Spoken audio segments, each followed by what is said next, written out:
warm up first. I've set a wee thing up to avoid the tripod, so make sure you're staying away from that line. I need everyone to get a partner and get a ball, but since we've got more now, I will get some more balls. Everyone, what a ball and a partner.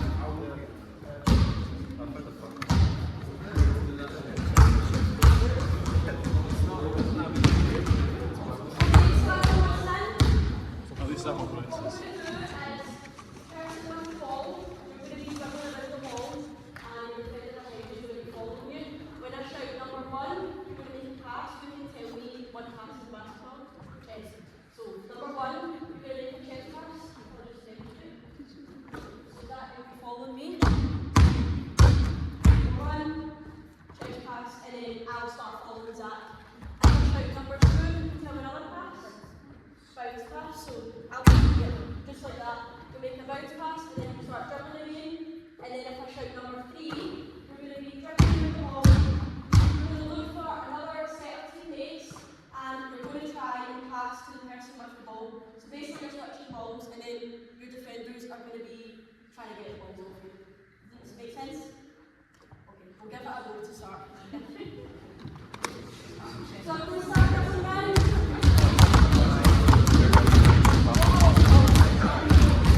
Practice ball here.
1, 2, 1, 2, 1, 2, 1, 2, 1, 2, 1.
Unlucky, non-move now.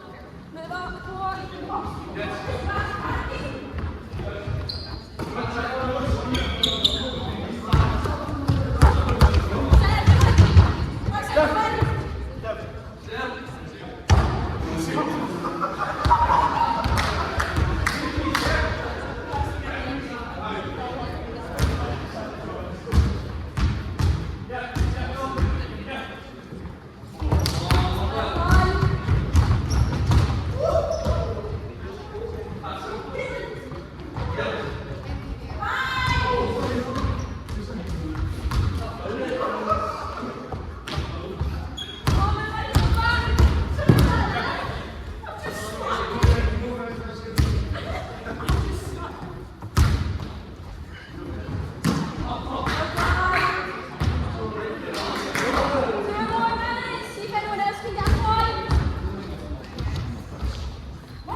The main aim of this session was to highlight the importance of creating an environment which looks out for the needs of the participants through competence, autonomy and relatedness in relation to the self-determination theory.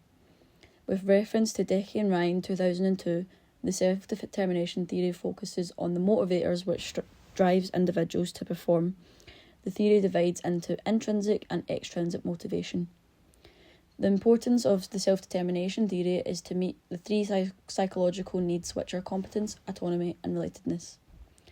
And I will be discussing how I aim to achieve them throughout this session. I chose to carry out a coaching session focusing on the sport basketball. I had 14 participants in my session who are all over the age of 18 and working at a participation level.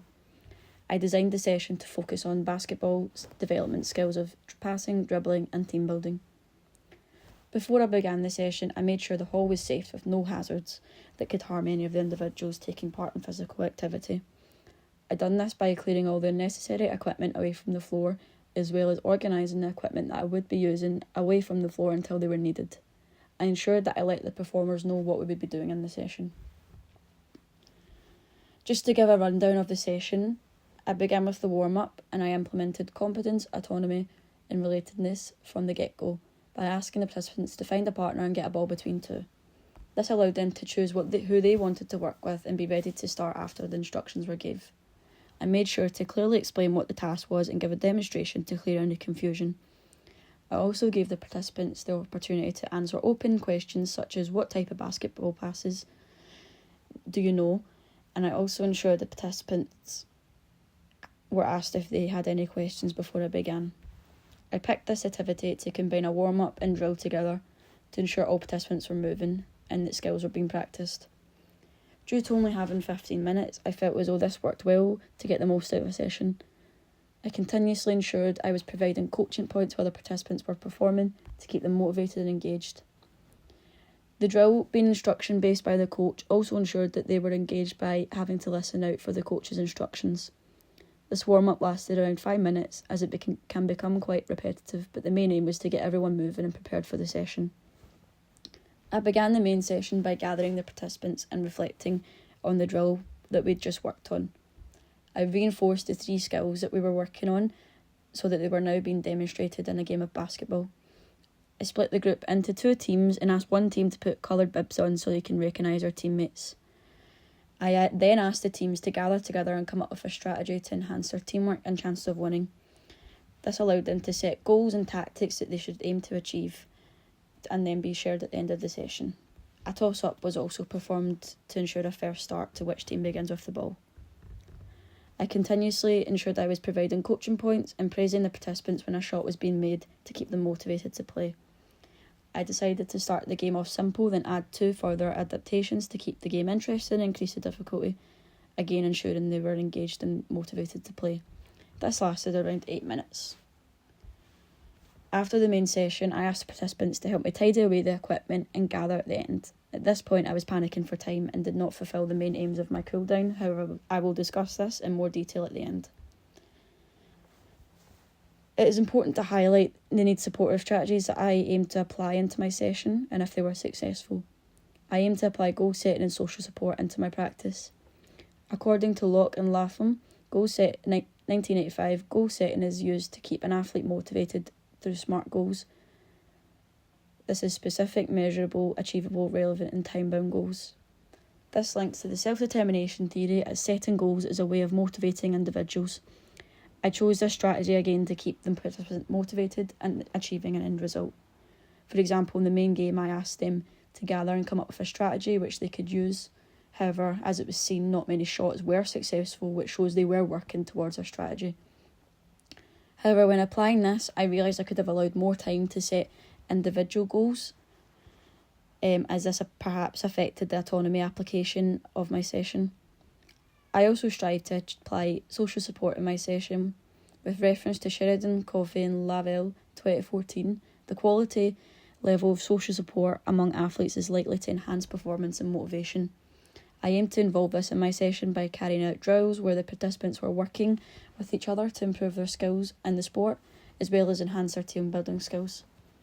I designed my first drill in partners and the main goal in teams to further enhance relationships in the environment, and I felt as though this was successful as a good atmosphere was projected by the participants.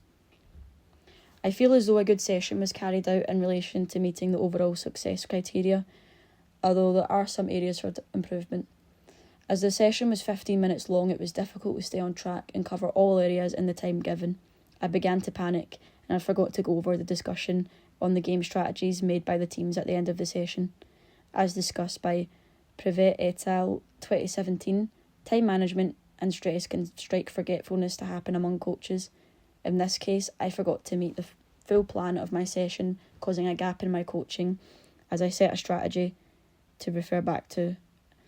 As well as that, I will ensure to double check all of my equipment beforehand in future sessions, as I did not realise I handed out a non-sufficient ball during my main game until one of the participants requested to change it. While this shows the participants felt comfortable to approach me with an issue, it has opened up an area for improvement in my future sessions.